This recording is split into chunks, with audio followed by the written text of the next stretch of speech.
你相信这个世界上有灵异事件吗？欢迎收听由怪谈传说为您演播的惊悚故事。台北市的锦新大楼看起来与周围的建筑无异，高楼大厦之间掩藏着它的身影，但当你细心观察时，会发现这栋楼似乎总是笼罩在一层淡淡的阴影中。无论是白天还是夜晚，周围的人流总是匆匆，少有人驻足。即使如此，生活在这里的人却很少愿意谈论关于大楼的事，尤其是老一辈的住户，口中总是充满了无形的警告。你准备好看完这个故事了吗？小李，刚刚进入职场的年轻人，带着梦想和对新生活的憧憬，租下了这座大楼的一个公寓。刚开始住进新家的他并没有过多留意那些微妙的异样，直到他第一次晚上独自走过那条幽深的楼道。那天晚上，小李加班到很晚，疲惫地回到家，手里还握着一杯未喝完的咖啡。走进公寓前，他习惯性地按了下电梯按钮。电梯门缓缓打开时，传来一股霉味和一股不明的冷气，让他不禁打了个寒战。电梯内的光线闪烁了几下，似乎有些不稳定。他皱了皱眉，心中升起一种不安的感觉。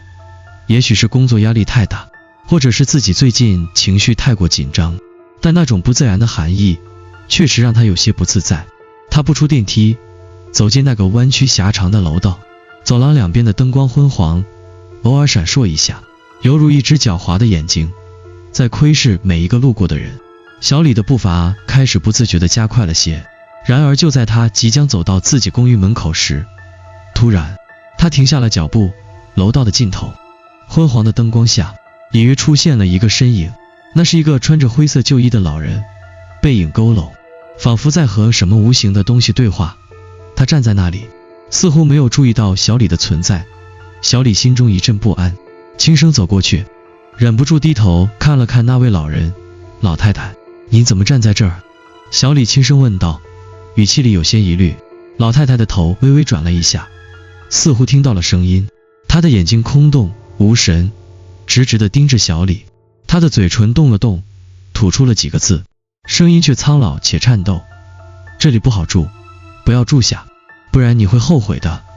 小李愣住了，脸上带着疑惑，什么意思？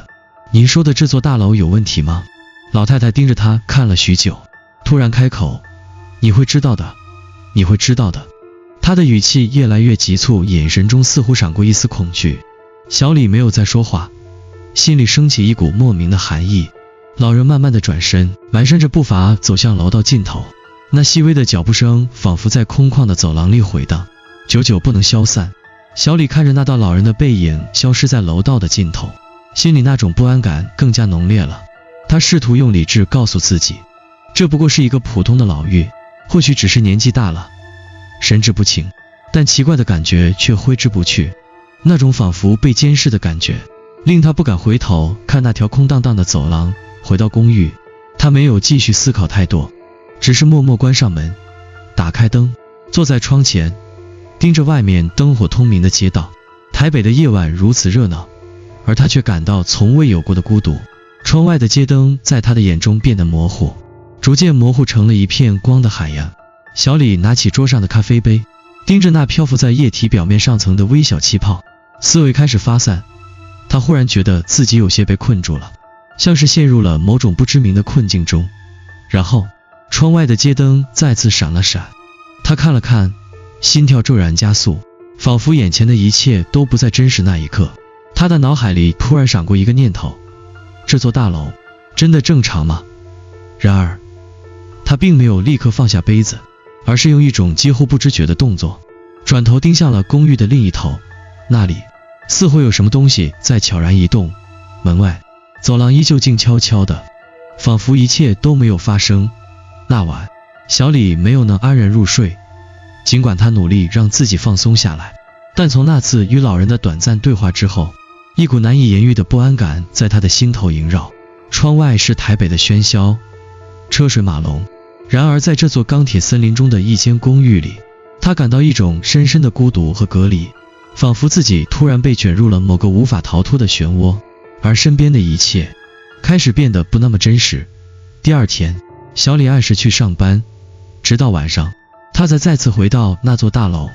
他的脚步比平常更沉重，虽然嘴上不说，但心里早已悄然埋下了疑虑。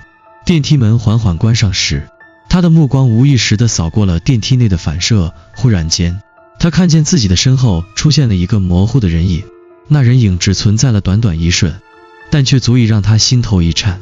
电梯停在了他的楼层，他强迫自己深吸一口气，走出了电梯，步伐比往常更加急促。然而，到了自己公寓门口，他才发现问题，门口的地板上清晰地留下了湿漉漉的痕迹，那种湿气和腥臭味扑鼻而来，仿佛有东西从地板上渗透出来。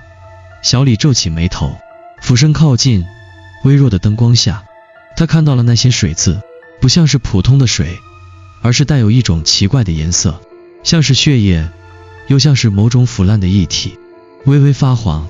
手指触碰到水渍的一瞬间，皮肤瞬间一阵刺痛，仿佛电流穿过全身。小李猛地退后一步，心脏剧烈跳动。他四下看了看，没有任何人影，除了他自己的呼吸声和心跳，四周静悄悄的，仿佛一切都被死寂吞噬。那种感觉太过真实，甚至让他怀疑自己是否真的看错了。毕竟前一晚才刚遇到那位神秘的老人，或许一切只是他的焦虑导致的错觉，但心底的不安让他无法忽视这些细节。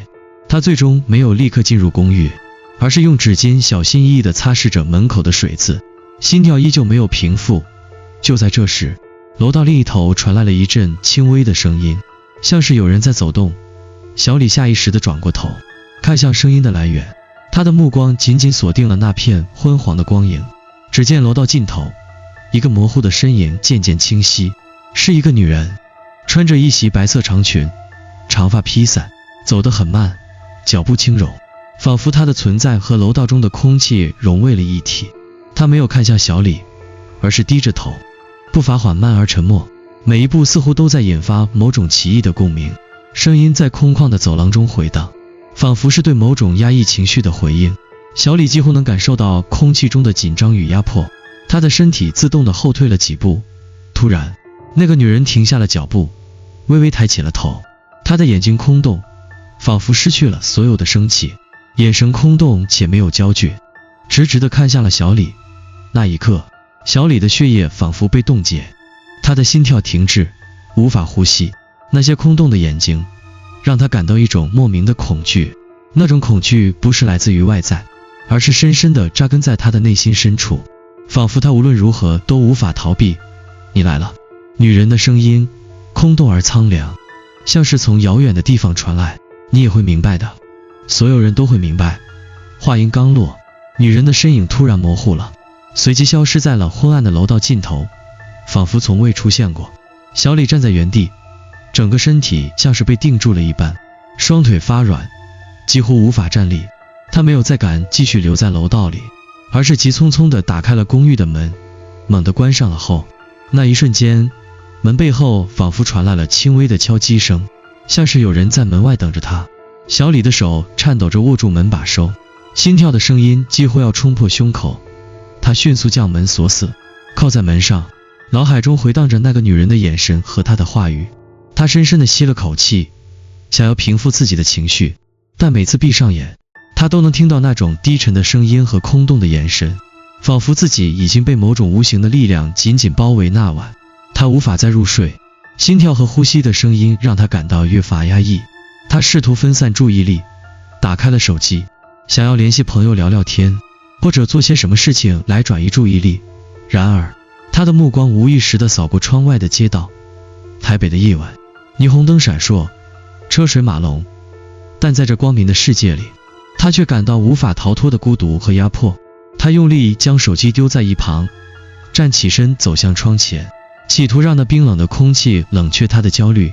眼前的世界似乎依然在正常运行，然而某种不可名状的东西正在悄悄接近。然后他看到一只苍白的手从窗外伸了进来，轻轻地拍了拍他的肩膀。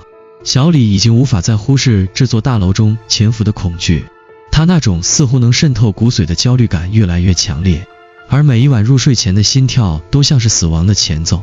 他开始感到大楼已经不再只是一个简单的居住空间，而是一个巨大的迷宫，充满了陷阱和未知的危险，而那股不安的情绪也从未离开过他，像一只无形的手紧紧缠绕在他的脖颈上，令他无法挣脱。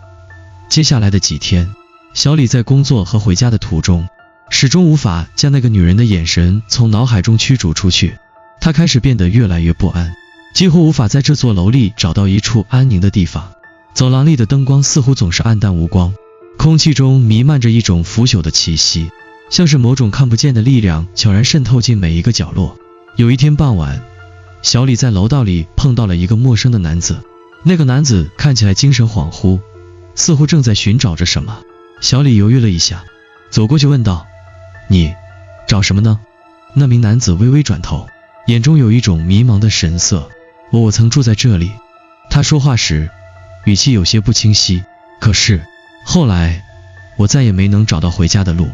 小李心中一震，男子的眼神异常空洞，话语间透露出一种令人不寒而栗的孤独感。你住在这里？小李继续问。你住的是哪一层？男子迟疑了片刻，缓缓回答：我住在4楼。他说完后，突然用手捂住了自己的头，像是想要抑制什么不安的情绪。他的身体开始颤抖，眼神中闪过一丝恐惧。不要上去。他低声呢喃道，似乎陷入了某种深深的回忆。小李的心跳加快了，他感觉到了一种冷汗从背后渗透出来。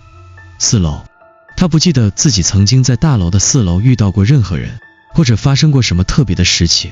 就在他准备追问更多细节时，男子突然抓住了小李的手臂，声音几乎是尖叫：你会明白的，你会明白的，不要去4楼。随后男子猛地松开了手，像是完全失去了控制，朝楼道的尽头疯狂跑去。小李站在原地，看着那人消失在昏暗的楼道尽头，心中一片空白。他无法抑制内心的好奇，4楼是什么样的秘密让那个男子如此恐惧？是否这个地方真的藏着某种恐怖的真相？带着疑问和不安，小李决定去查一查4楼。他的心中知道，这个决定或许会带来更多的危险，但他无法放弃探寻真相的欲望，就像走进一个充满迷雾的隧道，每一步都让他感到更深的压迫，但每一步又似乎离真相更近。当小李来到4楼时，空气异常沉闷，仿佛每一寸空气都压得他喘不过气来。走廊的尽头似乎有一种阴影在扭曲，令人心神不宁。4楼的灯光比其他楼层更加昏暗，墙壁上也布满了岁月的痕迹，裂缝和褪色的墙纸让整个楼道看起来破败不堪。他沿着楼道走着，每走一步，心跳就更加剧烈。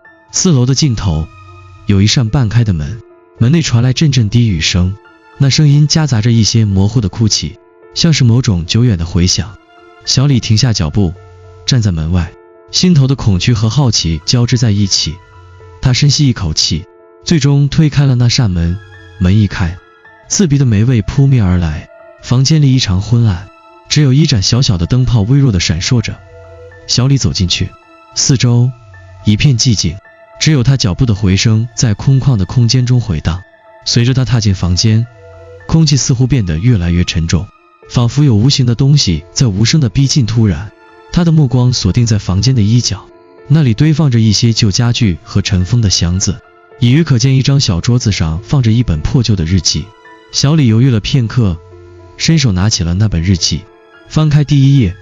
日记的内容非常简单，只有几行字：我知道自己无法逃脱了这里的每一个人，都会成为这里的一部分。那些曾经失踪的人依然存在于这个空间里，我们的灵魂被困在了这座大楼中，无法超脱。日记上没有署名，但字迹的潦草和凌乱，似乎记录了某个即将崩溃的人的内心挣扎。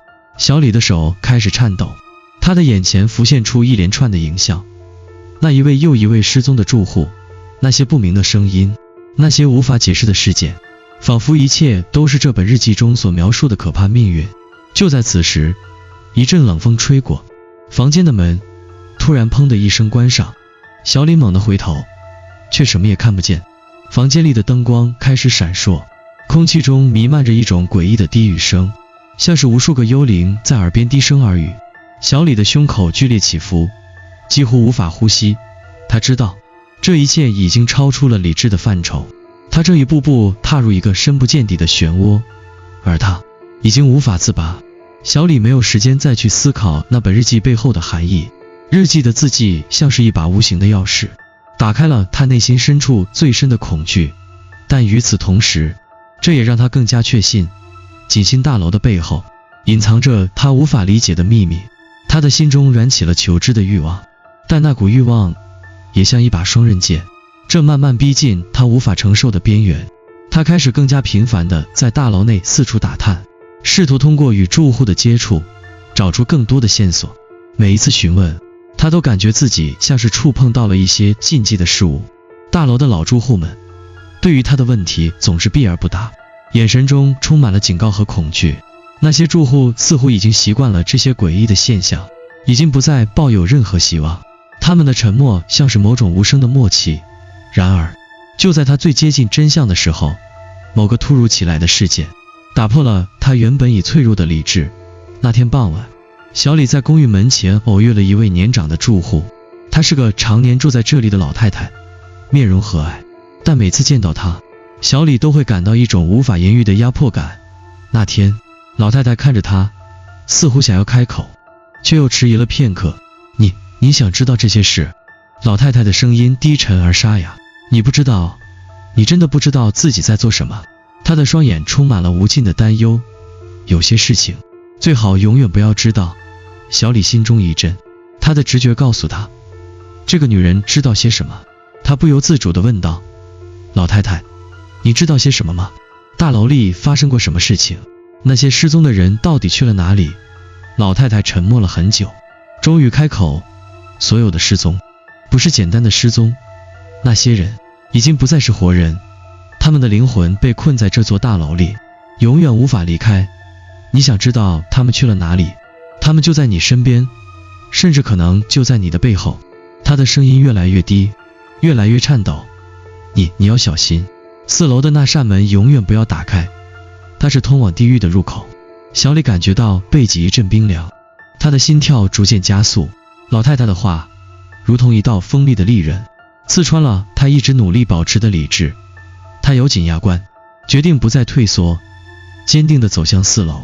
那扇一直令他心生恐惧的门，他知道只有亲自揭开这一切的真相，他才能从这座大楼的阴影中解脱出来。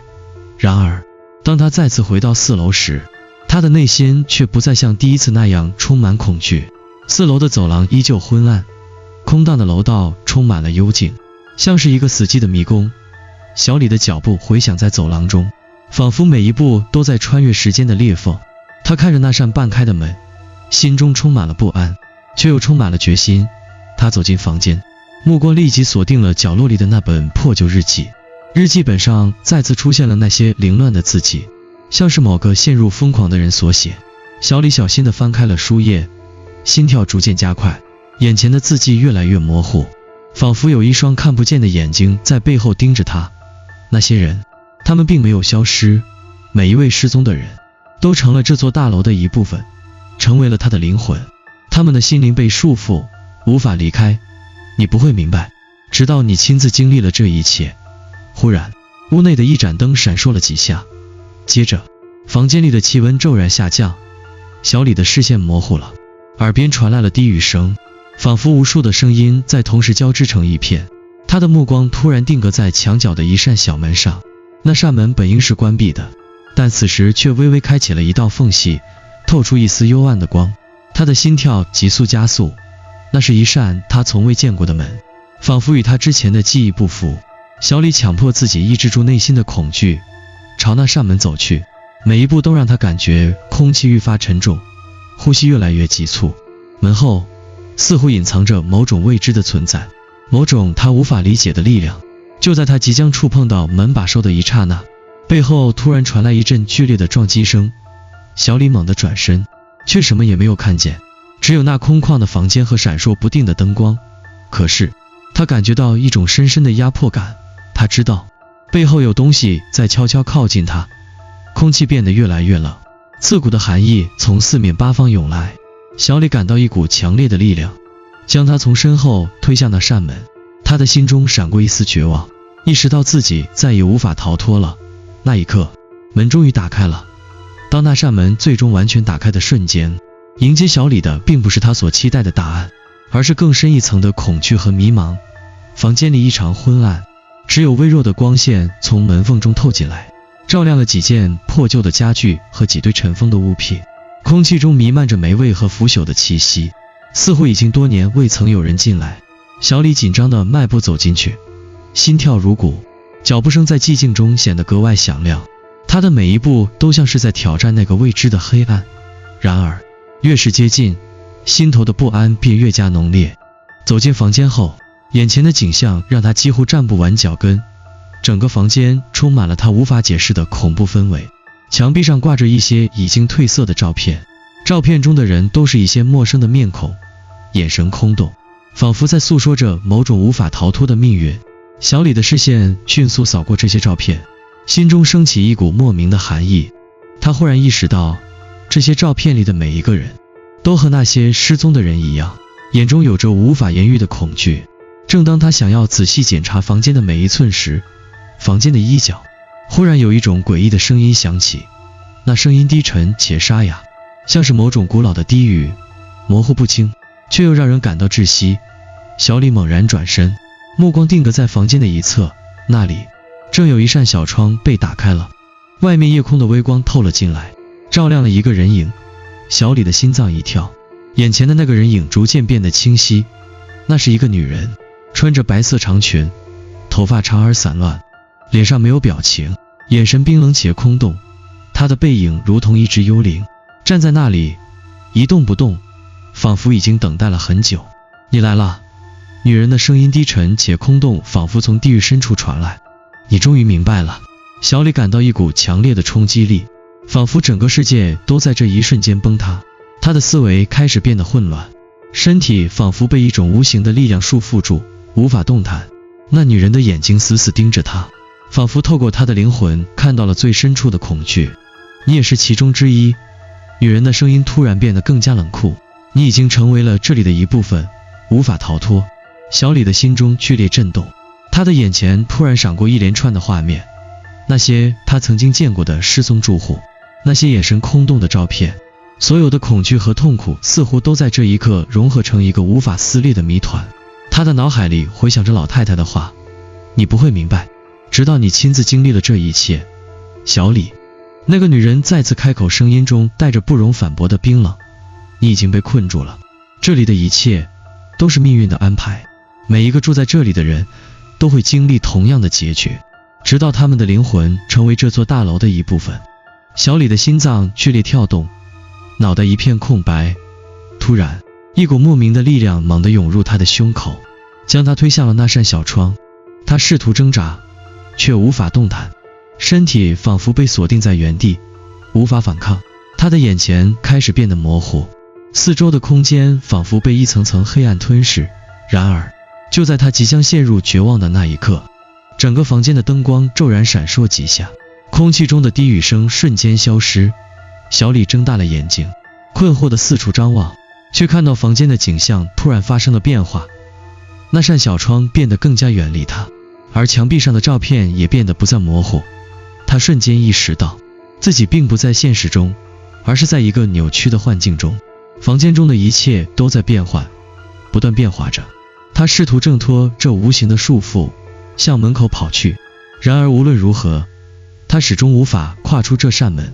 每当他试图接近出口时，四周的空间就会不断扩展，仿佛他正陷入一个永远无法逃脱的循环。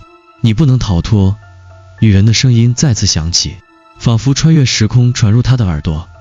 你已经属于这里，你，我，所有失踪的人，我们的灵魂都已成为这座大楼的一部分。小李的眼中充满了绝望，他终于意识到，这座大楼并不只是一座建筑，它本身就是一个巨大而恐怖的囚笼，吞噬每一个曾经踏入其中的人。无论是失踪的住户，还是他自己，最终都会成为这座大楼的幽灵，无法脱离。就在这一刻，所有的记忆似乎都涌上心头，曾经的梦境，那位老太太的警告，女人的眼神，这一切都像一张密闭的网，将她包围的无法动弹，而小李终于明白，自己早已不是这座大牢的见证者，而是其中的一部分。他的灵魂已然成为这座大牢的囚徒，永远无法逃脱。小李的意识渐渐模糊，周围的景象如同幻影般晃动，黑暗、冷气、低语，所有这些元素在这一刻交织成一个无法摆脱的梦魇。他拼命地想要清醒，想要挣脱，却发现自己早已无法逃离。每一次试图挣脱，都会被无形的力量拉回原点。大楼的墙壁、走廊、照片，还有那些被困的灵魂，仿佛已经与他融为一体，成了他身体的一部分。他最终明白了一个残酷的事实，他并非第一个，也不会是最后一个进入这座大楼的人。每个曾经进入这座楼的人，都会在不知不觉中被吞噬，成为这座大楼无法逃脱的一部分，永远失去自我，消失在这座由无数个迷失灵魂编织的巨大陷阱中。正如女人所说，你已经属于这里。他不再是一个旁观者，而是这座大楼的一部分，无法回头，无法离开。就在他意识彻底沉沦的那一刻，一阵剧烈的眩晕席卷而来，他的思维开始断片，回忆中开始浮现那些曾经在这座楼中消失的人影，那些空洞的眼神，那些无声的哭泣。他听见过许多住户的故事，关于不幸，关于失踪，关于无尽的黑暗。然而他从未意识到，所有这些人早已经和他一样，成为了这个迷宫的一部分。突然间，四周的环境开始变得模糊不清，眼前的景象开始扭曲，他的身体仿佛被拖入一个更深的虚无中，那种力量像是彻底将他吞噬，无声地剥夺了他的意识与存在。就在这一瞬间，他不再是一个普通的上班族，连同他所有的恐惧与焦虑，所有的疑问与痛苦，通通消失在了这座大楼的阴影里。房间中的低语声渐渐恢复成一种无法辨认的旋律，那种声音充满了空洞感，像是无数灵魂的叹息。在那短暂的寂静之后，女人的身影再次出现在他眼前，她依旧穿着那身白色的长裙，目光空洞，站在他面前，仿佛在注视着他消失的灵魂。你会明白的，所有人都得明白，他冷冷地说道。小李的眼睛无神地看向他，心中充满了彻底的绝望。也许他已经找到了答案。这个地方所有的一切，所有的失踪，所有的谜团，最终不过是一个巨大的轮回。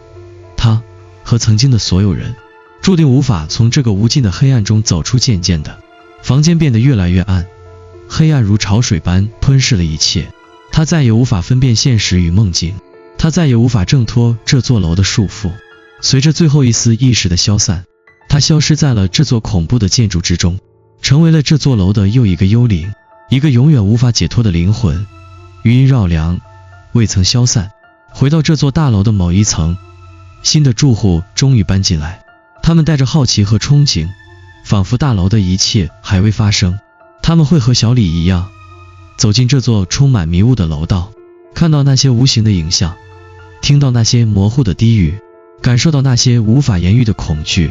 每个人都以为自己是第一个见到这些现象的人，然而事实上他们并不孤单，他们正在走上与小李相同的道路。新的幽灵正在悄然诞生，无法逃离。